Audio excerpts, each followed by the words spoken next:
third season on the Eberspecher Luge FIL World Cup has been somewhat stressful, but very successful as we make our way to the 9th and final race on this World Cup calendar.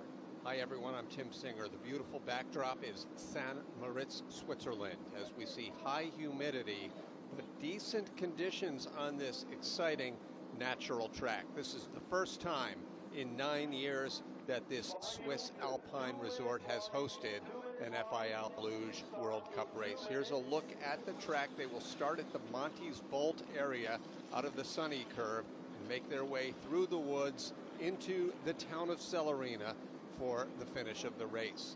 Right now, to tell us a little bit more about this natural track and this concluding World Cup event, from Team USA, Olympic silver medalist Gordy Shear. Gordy, let's take a look. What a beautiful course this is. You know, this is all about smoothness and really trying to maximize the high-speed section. Right down here, there's 4 right-handers in a row, and the bottom really drops out in the last of those 4. And it's so smooth, it's really difficult sometimes to get a visual cue on where you are in the track. It's so smooth, there's so much white around you. It's just an amazing sight. No refrigeration here, Tim. It's amazing. They start building this track in November. They take care of it like a newborn baby all winter long. We've got 24 sleds, as always, in the field for today's World Cup finale. In fact, 25 came to qualify, so only one unfortunate team was left off of today's roster. Great to see all of these teams here for the World Cup final event.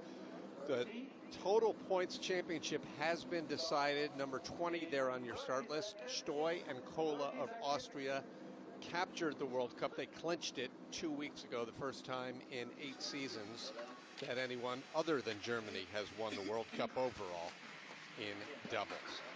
So sit back, get ready for a full weekend, a final weekend of luging action.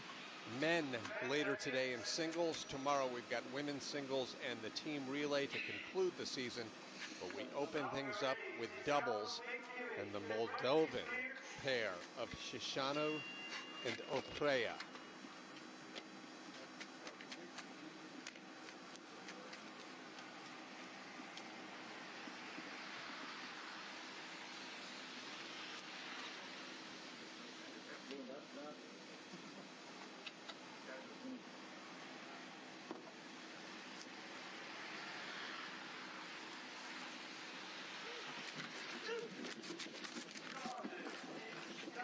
Interesting. Coming in on a nice flat start ramp here.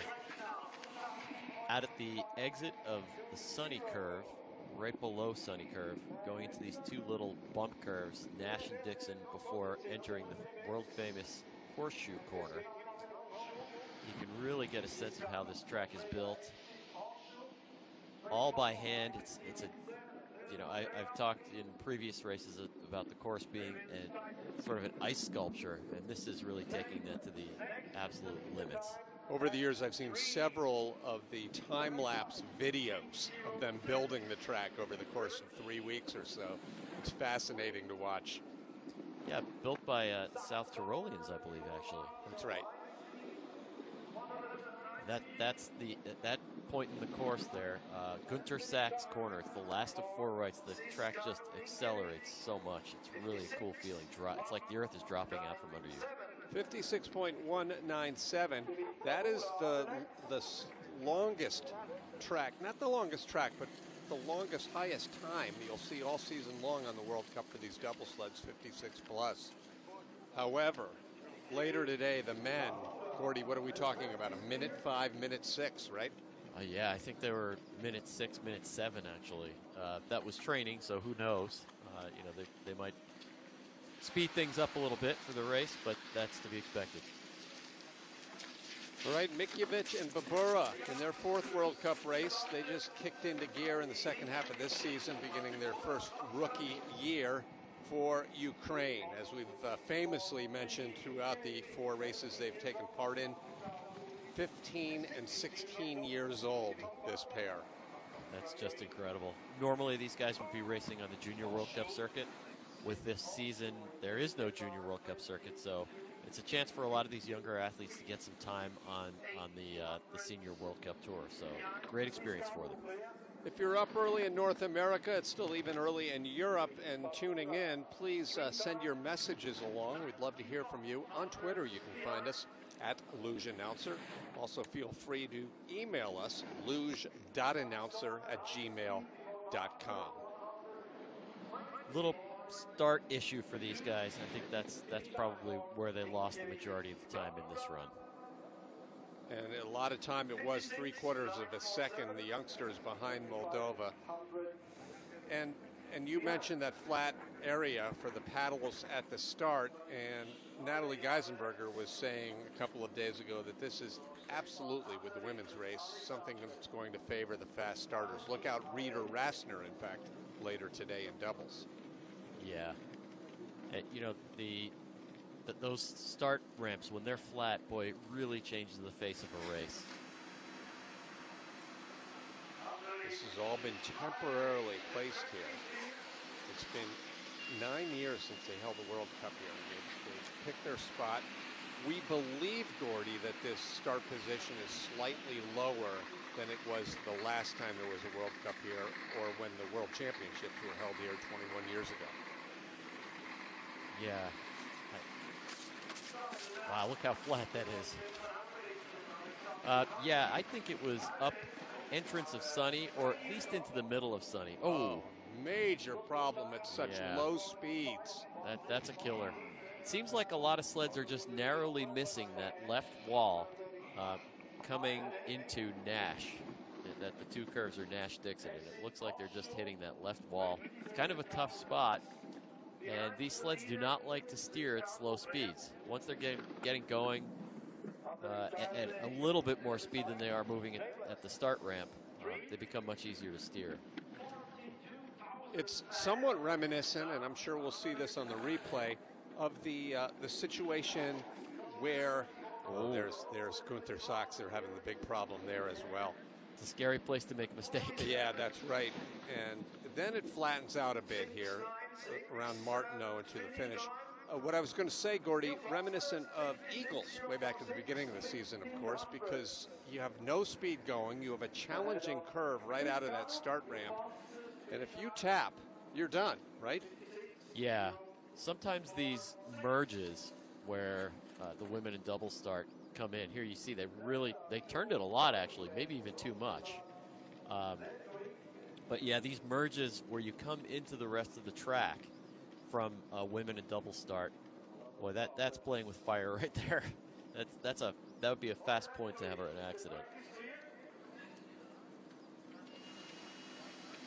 The next of the Ukrainians on board now, Yorohyoy and Miroslav Lekievich. They've been plugging around all season long. It's been great to see them. They've had 2 top 20 performances. Their best finish was an 18th in Oberhof, the first Oberhof race back in December. What a season, Gordy, with 2 in Oberhof, 2 in Eagles, 2 in Königssee, to make up for the races that were moved from Lake Placid, from Whistler, from Beijing. This one was the rescheduled Beijing and Pyeongchang. Yeah, it's been an interesting season indeed, you know, and it's the challenges and the constant testing. You know, those have been some of the challenges.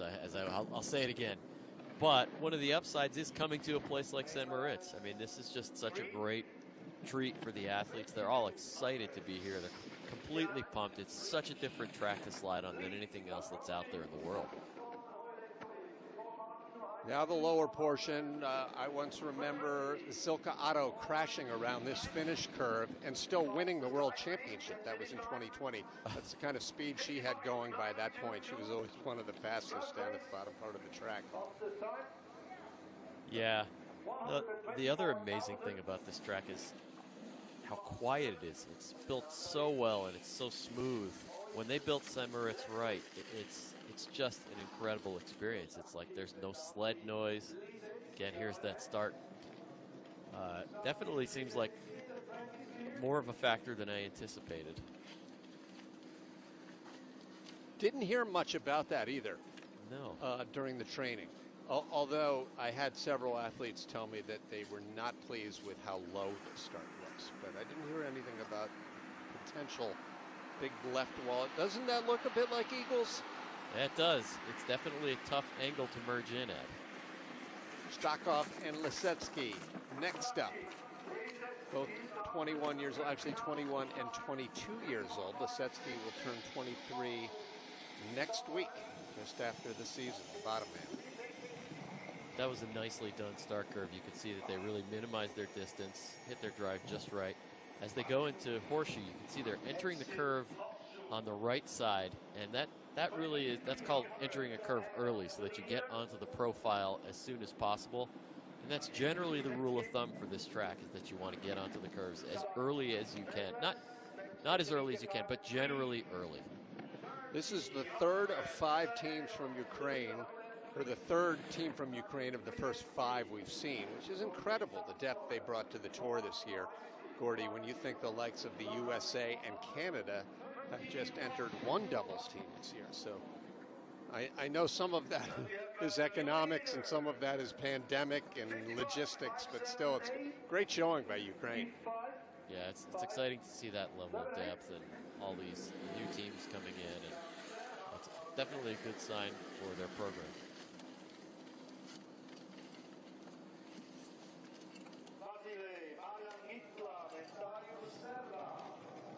I think the issue is not that the athletes are complaining about. It's not necessarily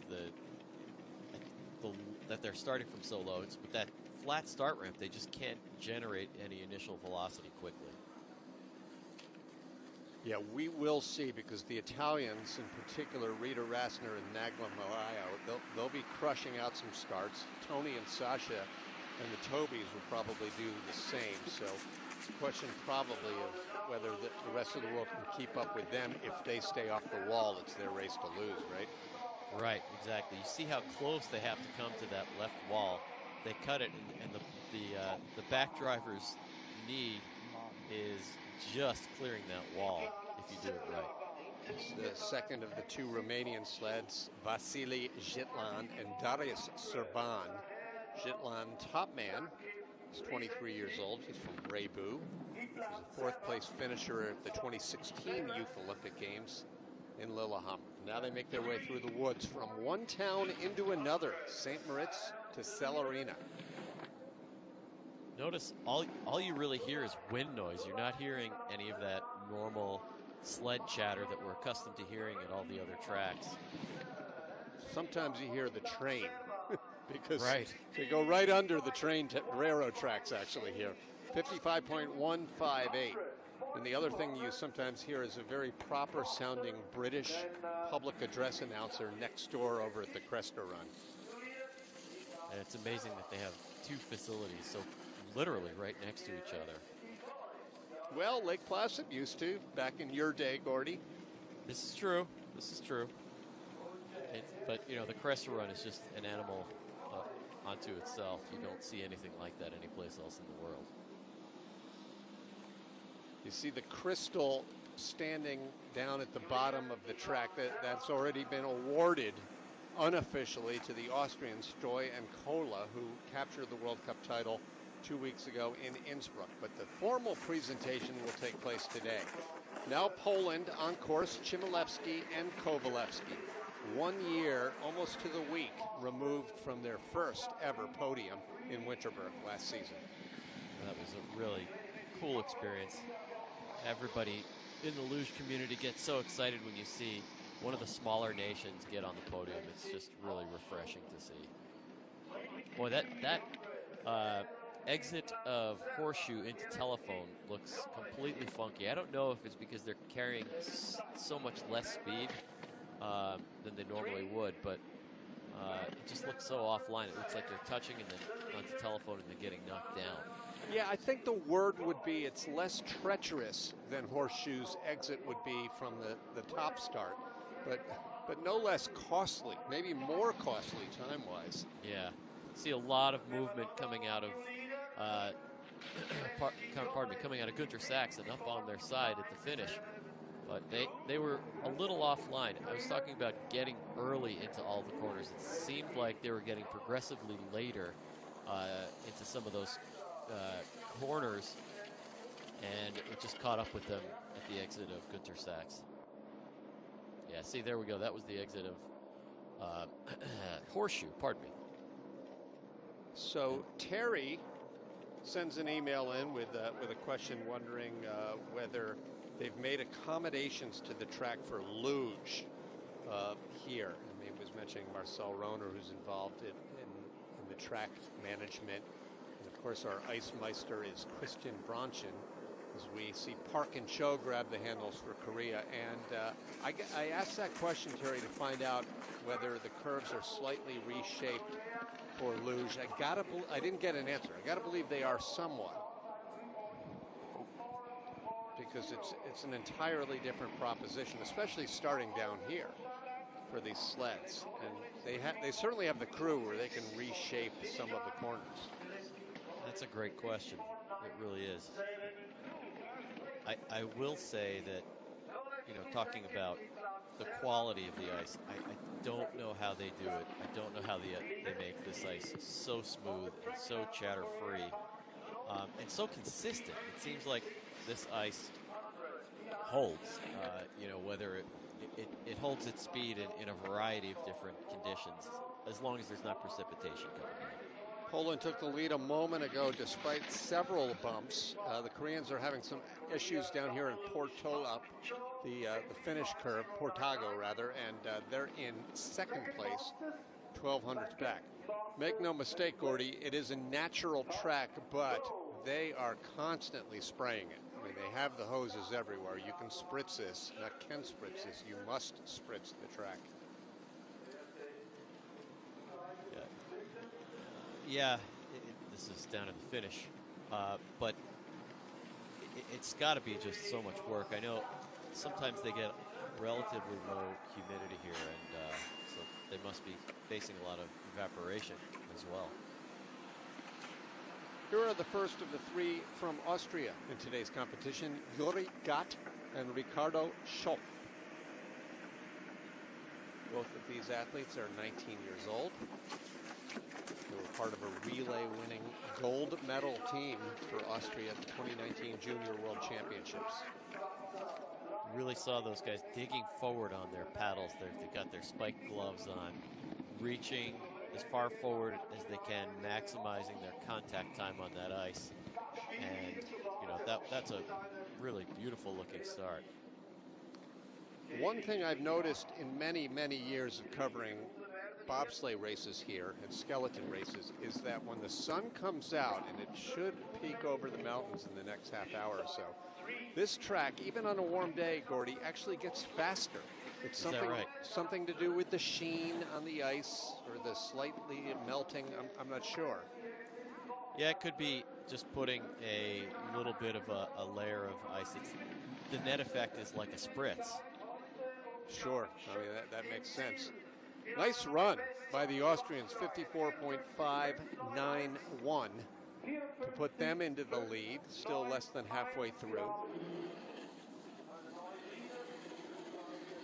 We've got Ken, of course, up early, working out of Durham, North Carolina on his great website, slidingonice.com. And Ken writes in saying, I noticed the start list that the FIL lists the track record for St. Moritz, where the IBSF gives a new track record every year. Yeah, Ken, Gordy and I were talking about that right before we hit air, and they are reflecting the fastest times from the last World Cup here in 2012. We do know in the other sliding sports, they treat each year as its new little island because the track is subtly different. So on balance, under that philosophy, the track record was probably set yesterday in Nations Cup, but they are holding to their 2012 records. Egert Bennigan at the bottom and Rita Rassner at the top. Two athletes still active in today's race. Little issue at the start for the Russians. They dealt with it as well as they could. It was just a little bobble. The sled kind of went off to the right. Denisov and Antonov were also a team that were on hand the last time a World Cup was held here in 2012. They finished in 12th place on that day, 2 years prior to winning an Olympic silver medal in team relay.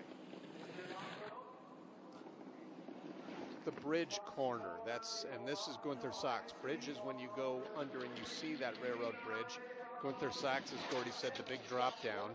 Martineau, Portago, big uphill to the finish. And they lose that lead down at the very bottom to the Austrians.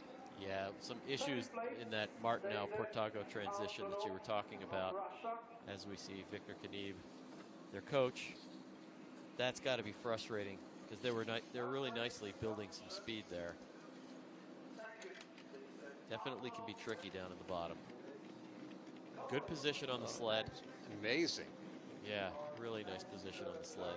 Quick peek up only by Alexander. They finished third yesterday in the Nations Cup. This team finished second. It's the USA duo of Chris Mazder and Jason Turteman. The North Americans only joined the World Cup for the second half of this season, so no contending for World Cup overall top 5. The bottom man, Turteman, had paired up with Matt Mortensen, and 5 years ago they finished third in the World Cup overall points. This is probably the weakest point in their sliding right now. Chris had elbow and shoulder surgery at the conclusion of last season, and so they've been struggling a little bit at the start, but their sliding has looked very good all year long. Only one top 10 on the World Cup this year. That was a 10th place finish, although they did help the USA to a 4th place last week at the World Championships in team relay. Chris and Jason are already planning their sled for next season, and I know that they want to spend a lot of time improving their starts as well.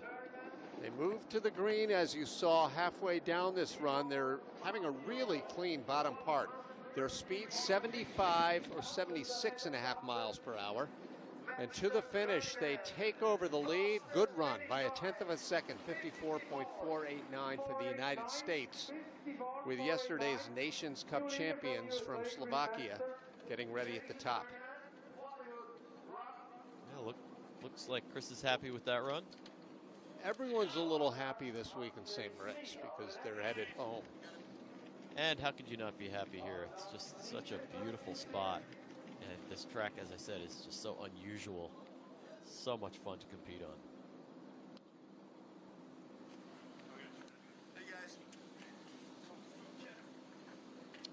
USA will head back up to the town of St. Moritz to prepare for run number 2 as we prepare for the final sled in yesterday's qualifying from Slovakia. I believe it was a first ever top of the podium gold medal for Tomas Verček and Maciej Schmisch, both 21 years old. You can see they have a 0.06 of a second advantage over Chris and Jason at the start. We'll see if they can hang on to that with a decent run. Super close to that right wall going into Horseshoe. A little bit rough. They're building on their advantage, but it will require some smooth runs. They as I said, they were also not looking so great out of Horseshoe, and they're losing their advantage. It's amazing, even if they lose the lead to the Americans, that they would be still in front of the longtime veteran Russians, Denisov and Antonov, if they can be in the top 3 here, although they're bleeding a lot of time. Yeah.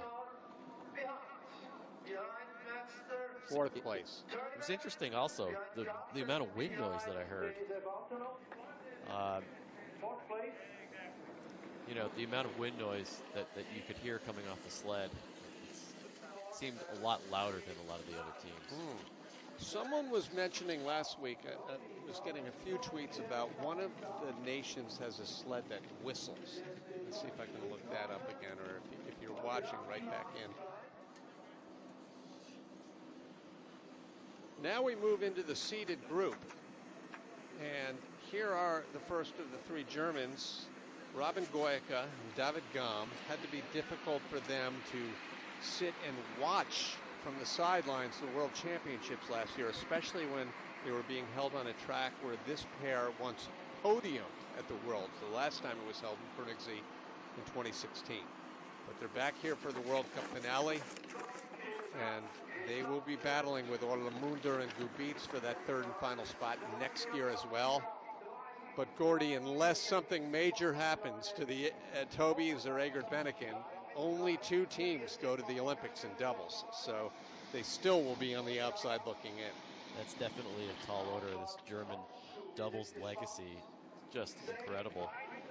Although they didn't capture the overall title this year, you know, any race that those 2 German sleds entered were a threat to win. I mean, they're one of the 2 were always there.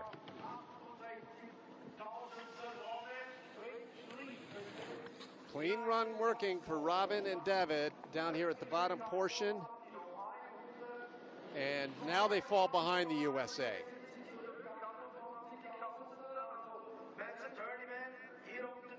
And they are in 4th place. Time being lost right now down at the bottom for the last several sleds. Only the USA was able to increase their advantage down at the bottom. Interesting. Perhaps what I was saying about the consistency of the track is about to be completely wrong. And that's part of natural track racing.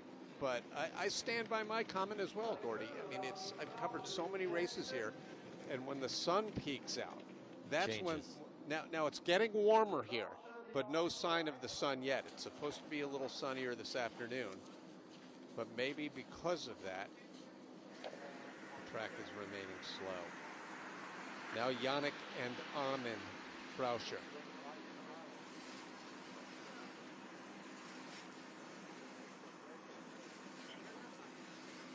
They finished 11th last week at the World Championships, although they crashed in the sprint competition on the opening day. Not ideal at the start. 2 interesting things about what they did. First of all, you could see the front man lift his feet up for a second to get them over the start eye. Probably at his second paddle, you saw him just straighten out his feet. And then the other is that it looked like they took a couple of the front man took some additional paddles, and the back driver just settled down into the sled. I don't think that was necessarily planned. That's like you've done doubles, so you know how much that can hurt you. You've played in a band, so you know when you're working in 2 different tempos. Yeah, not good, right? Exactly. Though they're staying in the green here. Oh, double tap there. 1/1000th of a second was that advantage, but just as quickly we saw it turn from green to red. And the Austrians are another team that will fall behind the USA, dropping all sorts of time, again, on the bottom few curves. Yeah, it's that exit of Gunter Sachs can be really challenging. It's like the earth falls from underneath your sled when you're coming out of that corner. It's such a neat feeling, and then because you're in the woods, and then all of a sudden, boom, it's open, and just coming out a little bit too early. I would guess that they maybe got in probably a little too late, too far to the right into that corner, peaked up and came down and hit the right wall. Their teammates Scott and Schuff are in 2nd place still. They went early. They trail the Americans, Masger and Turdeman, who continue to hang on to the top spot. Russia in 3rd. And let's get ready for the Latvians. 3 Latvian sleds among the seeded group, 2 in the super seed. And here's Oskars Gudramovic and Petelis Kalnins. They're sitting in 8th place in the World Cup standings. They really don't have much of a chance to get any higher to push into the top 6 or so. So they'll just be looking to hang on to this spot. Well, you really have to thread the needle at that start. You've got to be just inches off that left wall, take the start corner, and then just miss it again coming back in. Last year they had a career best 5th in the overall standings. And they were 9th last week at the World Championship race in Koenigsegg, Germany. Still in the green here. A lot of depth in this Latvian doubles program. They're certainly letting the sled run nicely here. A little adjustment coming out of Gunter Sachs, but really a nice looking run. And they take over the lead. They also lost some time down at the bottom to the Americans, but they are the first team to better the USA over the last 5 or 6, which is a good sign that at least the track may be taking it away for these later sleds down at the bottom, but not taking it all away. Right. That's a good sign also if Chris and Jason seem to have a pretty decent looking run. I believe this is going into horseshoe, that big tall left wall. Ken has updated us to let us know that whistling sled, we'll hear that tomorrow. That's the Polish woman, I would assume Domorodska. And it likely has to do with the aerodynamic portion of her runners. All right, Nagler and Malaya, let's see what they can do here at the start. Now, their teammates Reeder and Rassner still to come hold the 8-year-old start record, 3.30. Make that 3.039. Apples and oranges, that was a different start ramp 9 years ago. This is a 3.225, which leads me to believe that the start record won't be touched. They were fast. They looked a little uneasy on their settle, but I don't think they lost any time there. They just didn't look necessarily as comfortable as they could have. A little smoother going into the telephone corner. I really like that line, actually. Didn't see any of the sled going up and down and taking telephone twice. Middle entrances into the midsection of the track here. The Italians had a sensational weekend at the World Championships last year, finishing 4, 5, 7 in that race. This duo was in 5th. They've really come on strong at the end of the season with their doubles. Really, it seems like they found something. No question about it. 54.309. In fact, Reeder Rassner, coming up in a moment, had their first career victory. Italy's first win in doubles luge in about 5 seasons. So coming on strong for sure. And I don't envy these guys that battle next year for the 2 Olympic spots. 3 good teams. Yeah, definitely a lot of quality sliders. They're all fast off the start. They all look good on the sled when they're sliding. A lot of strength in this Italian doubles program. Armin Zugler pleased with what he sees. So we're making our way down to the best of the field now. 16 down, 8 still to come. It's Italy leading over Latvia and the USA. And here's the next Russian sled, Kashkin and Korshunov. After finishing 4th at last year's World Championships, they had a disappointing weekend last week. I believe they may have crashed in the World Championship race. You can see that they have a over 2/10 of a second deficit at the start, which is just massive. And Tim, to your point earlier, that flat start ramp is really a huge test of strength and skill and coordination. At the start, the doubles teams really have to be paddling as one with their spike gloves, trying to move the sled forward in complete unison.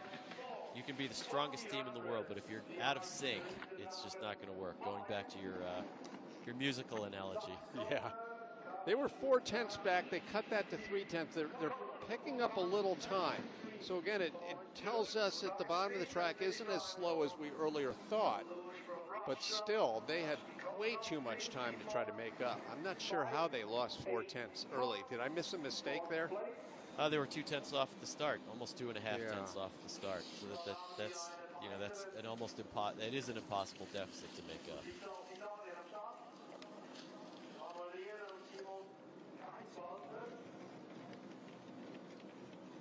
It takes a brave slider to just bury your head coming out of Gunter Sachs. Back here in the World Cup, they are able to wear the Russian uniforms again.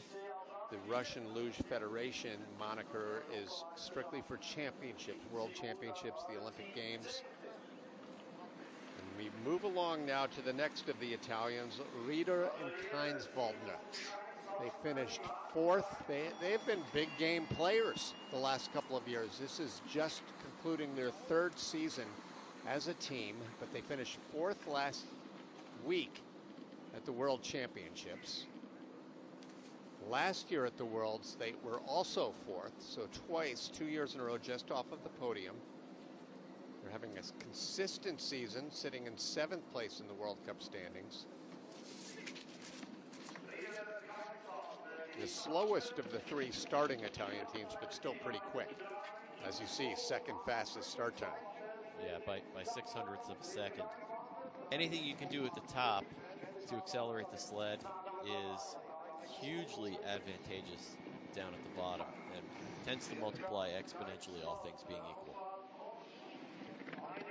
Nicely done into telephone, which really sets up the whole midsection of the track with all these named corners: Shamrock, Devil's Dyke, Nameless, Tree, Bridge, Leap, Gunter Sachs.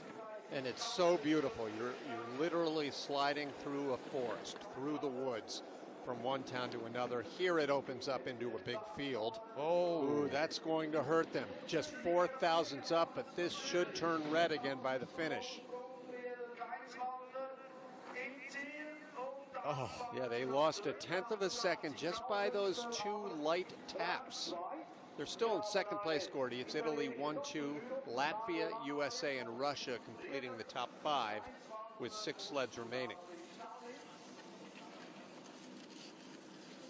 They'll definitely be looking to move up a couple spots if they can improve upon that exit of Gunter Sachs again.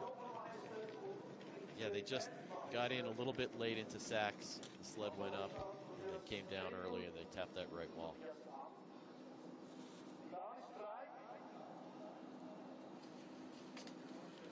Now the next of the Germans, 2-time defending Olympic gold medalists, are getting ready at the top. You saw a quick look at Thomas Stoy of Austria. They'll be on deck, the new World Cup champions, but here are the 2-time Olympic medalists. Toby Vendel, Toby Alt. 1 victory this year in late December in Winterberg. They're in 4th place in the World Cup standings, and they'll need a lot of help if they're going to push it into the top 3. They're about 30 points out of 3rd. It's amazing to think that the Tobys would not finish in the top 3 in the overall points, but they've had a couple of crashes. Ooh, they were close to that wall. Yeah, threading the needle, threading the needle. They weren't, looking at training times. They were a little bit back off of, I think they were training somewhere in the 4th or 5th place range most of the week. But, it's also hard to say. It looked like I saw some spray coming up off the back end of the sled in telephone. Maybe I was just seeing things, but perhaps that's the issue, one of the issues they've been having throughout the course of the week. 900s back, the lines are now clean. It'll come down to sled setup, perhaps, under these natural ice track conditions. Now 200s. Yep, they're gaining time here. This could be right to the 1,000. Ooh, but they're skidding their way around the finish curve. Wow, that cost them everything. They're in the top 3. They're a 10th back. And Norbert Lach knows that was their lead to take, potentially.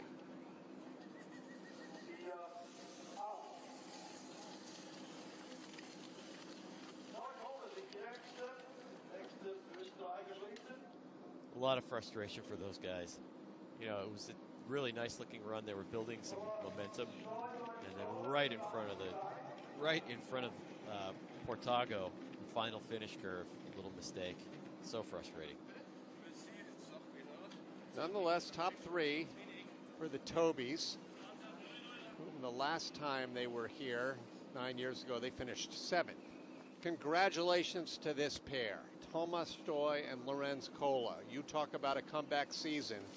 They came back from an awful injury to Stoy midway through last year. They opened up this year with 3 consecutive victories, top 7 every week on tour, and 2 weeks ago they clinched their first ever World Cup championship. Interesting to see them almost a 10th of a second back on the start.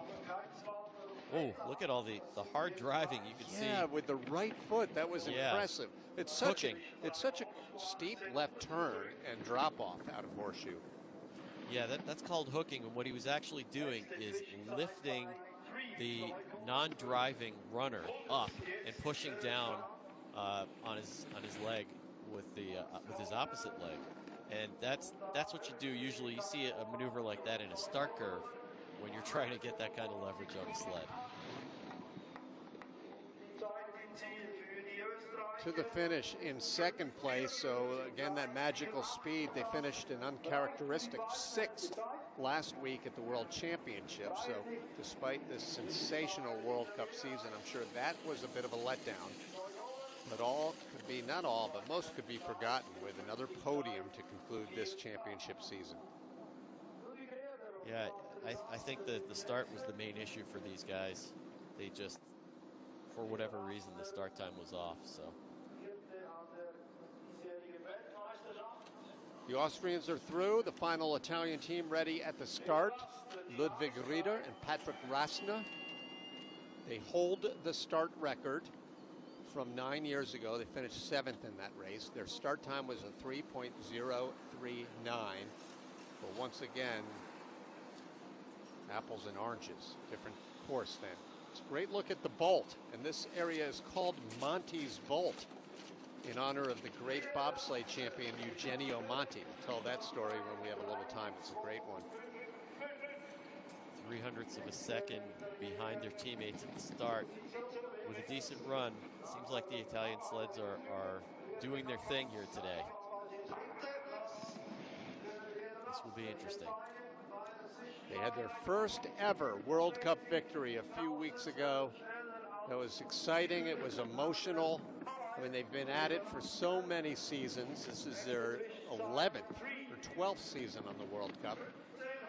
They're definitely threatening to dominate here if they can hold it together. They've got a substantial lead. It could be almost 3/10 if they can hold it up. It's amazing what we're seeing, Gordy, from this pair as well as the Latvians coming up next, Sheiks and Sheiks, so late in their career. 4 of the oldest athletes in the sport, saving the best for the end. Well, so much for my 0.3 of a second prediction, but they were building it at a huge pace and then seemed to have lost some time down at the bottom. Tim, maybe that's the track? Yeah, the track.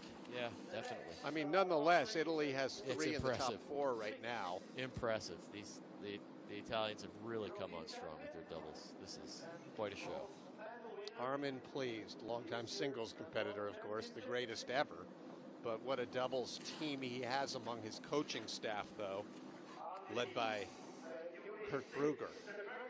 Now, the Latvians, Juris and Andras Sheiks, 4 career World Cup victories in their long career, and all of those wins, interestingly, have come in the last 2 seasons.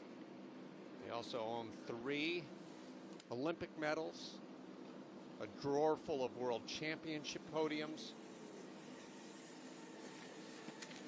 Actually, they don't fit the actual podium drawer, but the medals.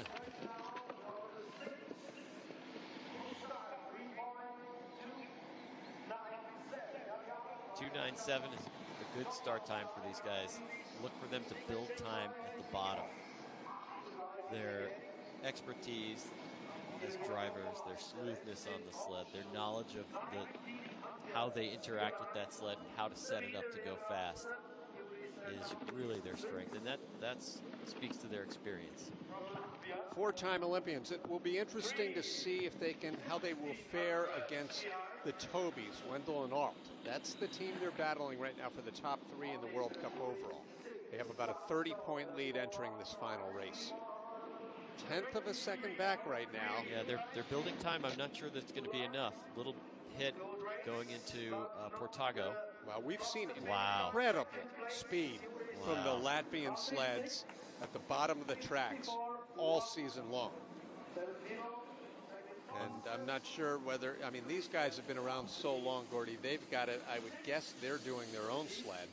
But Team Ravenis and the Latvians across the board are finding great speed. Yeah, their sleds have really been running nicely all season long. And historically, you know, they do such a good job. And learning to slide in Sigulda, their home track, if you can slide there, you can slide anywhere. They've all but clinched top 3 in the World Cup. They just need to get down safely and, within 3 spots of the Tobies in run number 2. Now to our final 2 sleds, and for the 4th time in 4 years, Tony Yeager and Sasha Bennikin have captured the World Championship. Congratulations to them. They are also the all-time leaders in World Cup victories with 46. On course here, they have the track record from 9 years ago. They finished 2nd on that day behind the Lingers of Austria. 0.06 of a second at the start is a tremendous advantage. And that's just impressive, and especially over the Italians. But back 0.09 of a second.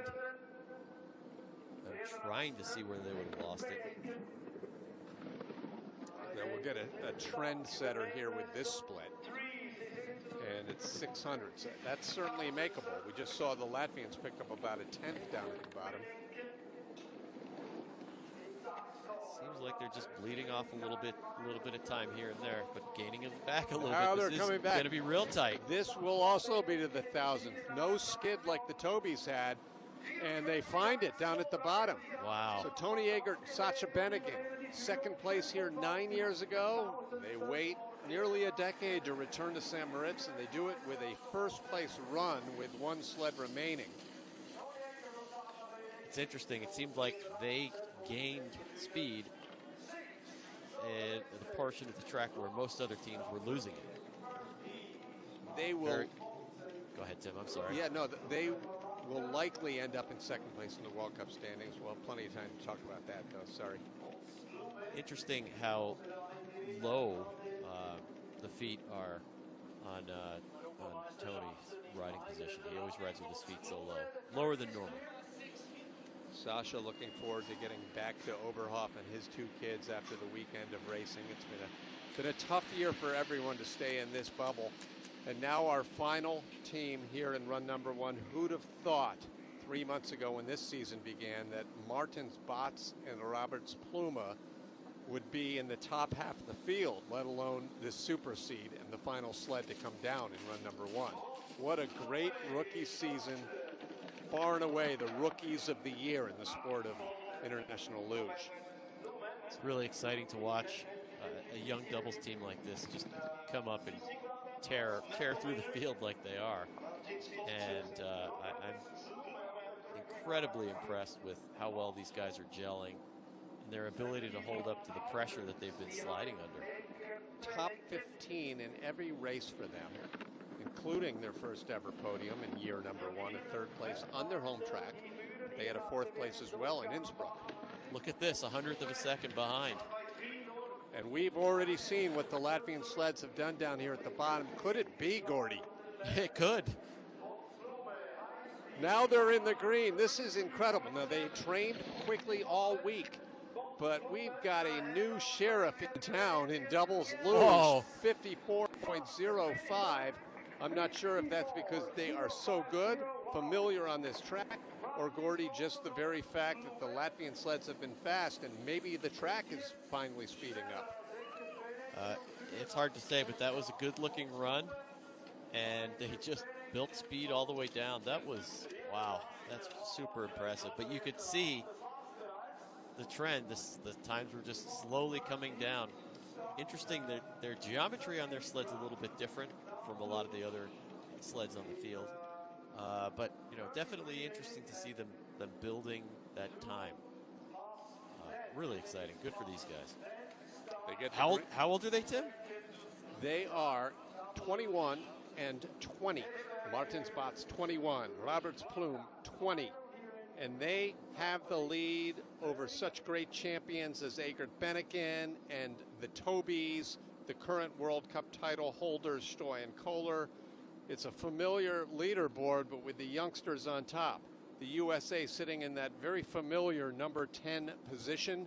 The Russians back in 13th place, Denisov and Antonov.